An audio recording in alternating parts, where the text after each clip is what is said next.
السلام علیکم ورحمۃ اللہ وبرکاتہ۔ کن کن چیزوں سے روزہ نہیں ٹوٹتا ہے اور کون کون سی چیزیں روزے کی حالت میں منع ہے، آج اس بارے میں ہم بات کریں گے۔ غلطی سے اگر کسی نے کچھ کھا لیا یا پیا تو اس سے روزہ نہیں ٹوٹتا۔ مکھی یا دھواں یا غبار یعنی دھول مٹی اڑتے ہوئے خود بخود حلق کے اندر چلے جانے سے بھی روزہ نہیں ٹوٹتا۔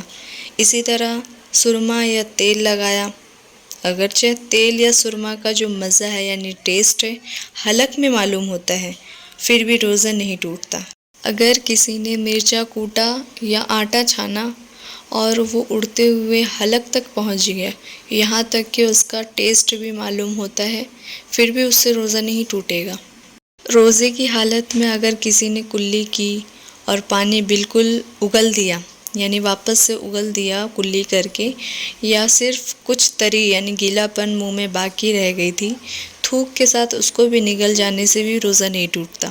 غسل کرتے ہوئے یعنی نہاتے وقت اگر کسی کے کان میں غلطی سے پانی چلا جاتا ہے تو اس سے بھی روزہ نہیں ٹوٹے گا۔ سوتے وقت اگر کسی کو احتلام ہو گیا تو اس سے بھی روزہ نہیں ٹوٹتا ہے، لیکن بہتر یہ ہے کہ غسل کر لے۔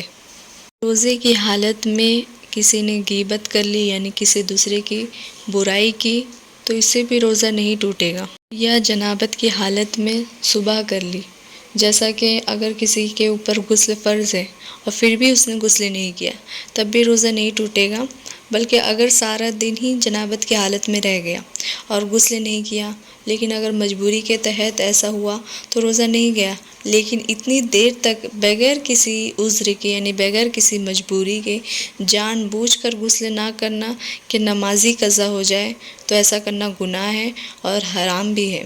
جنبی کسے کہا جاتا ہے؟ جنبی اس شخص کو کہا جاتا ہے جس پر غسل فرض ہے اور اس نے غسل نہیں کیا تو اسے جنبی کہا جاتا ہے۔ مثلاً کسی عورت کے حیض کے دن گزر رہے ہیں اور اس پر 7ویں دن غسل فرض ہو جاتا ہے، پھر بھی وہ 7ویں دن کے بجائے 8واں دن بھی گزار رہی ہے اور اس نے غسل نہیں کی تو اس طرح وہ بھی جنبی کہلائے گی۔ جنبی کے بارے میں حدیث مبارکہ میں آیا ہے کہ حضور صلی اللہ تعالیٰ علیہ وسلم ارشاد فرماتے ہیں کہ جس گھر میں کوئی جنبی رہتا ہے تو اس گھر میں رحمت کے فرشتے نازل نہیں ہوتے۔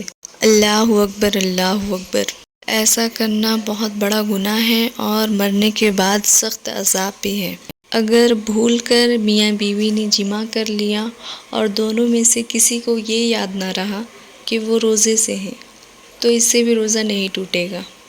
جن چیزوں سے روزہ نہیں ٹوٹتا ہے وہ تو آپ لوگ سمجھ ہی گئے، لیکن کن کن چیزوں سے روزہ مکروہ ہو جاتا ہے، اور مکروہ اسے کہا جاتا ہے جو ایک بار سے زیادہ جان بوجھ کر روزے کی حالت میں کیا جائے، جیسا کہ روزے کی حالت میں جھوٹ بات بولنا یا غیبت کرنا یا کسی دوسرے کی چغلی کرنا یا ایک دوسرے کو گالی دینا یعنی گالی گلوچ کرنا۔ کسی دوسرے کو روزے کی حالت میں تکلیف دینے سے بھی روزہ مکروہ ہو جاتا ہے۔ اگر کسی روزے دار نے بغیر وجہ کے کوئی چیز زبان پر رکھ کر اس کو چکھا یا چبا کر اگل دیا تو اس سے بھی روزہ مکروہ ہو جاتا ہے۔ اسی طرح شوہر کا اپنی بیوی کو بوسہ لینا یا اس کو گلے لگانا یا پھر اس کے بدن کو چھونا، اس سے بھی روزہ مکروہ ہو جاتا ہے۔ جبکہ مرد کو یہ ڈر ہو کہ انزال ہو جائے گا تو روزہ مکروہ ہوگا۔ اسی طرح روزے دار کے لیے کلی کرنے اور ناک میں پانی چڑھانے میں مبالغہ کرنا، یعنی اگر کوئی روزے دار ہے اور عام طور سے جس طرح وضو کرتا ہے وہ ویسا وضو کرے، یعنی کلی کرتے وقت غرارہ کر لیا یا ناک کے نرم ہڈی تک پانی چڑھانے کے مقصد سے وہ پانی دماغ تک چڑھ گیا تو ایسا بھی کرنا روزے کی حالت میں مکروہ ہے۔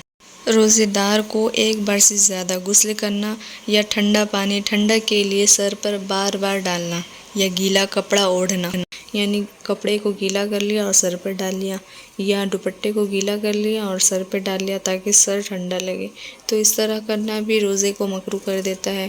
روزے کی حالت میں بار بار کلی کرنا یا مسواک کرنا یعنی انگلیوں سے دانت صاف کرتے رہنا یا پھر لکڑی کے منجن سے دانت صاف کرنا۔ روزے کی حالت میں سرما لگانا تاکہ آنکھ ٹھنڈی محسوس ہو۔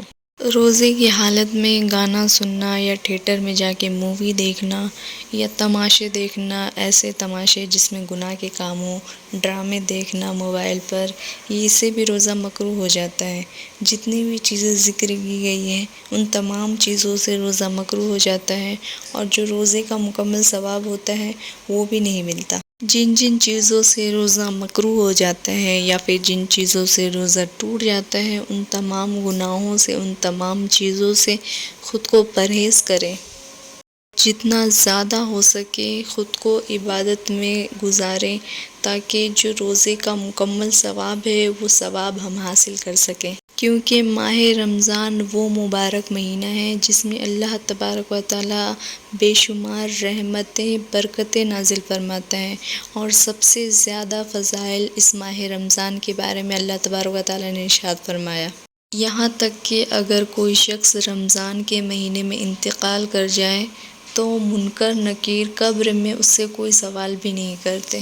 اگر کسی مردہ شخص کے قبر میں عذاب ہو رہا ہو تو وہ عذاب بھی بند ہو جاتا ہے۔ اللہ تبارک و تعالیٰ اپنے بندے کو اتنا زیادہ پسند فرماتا ہے جتنا کہ ایک ماں اپنے بچے کو، یعنی اللہ تبارک و تعالیٰ 70,000 ماؤں سے بھی زیادہ اپنے بندے کو روزے کی حالت میں پسند فرماتا ہے۔ یہاں تک کہ اللہ تبارک و تعالیٰ کو روزے داروں کے منہ کی بو مشک سے بھی زیادہ پسندیدہ ہے۔ ان مسائل کو یاد رکھیں، اگر ہو سکے تو نوٹ کر لیں۔ انشاءاللہ اگلی ویڈیو جلد آئے گی، تب تک کے لیے اللہ حافظ۔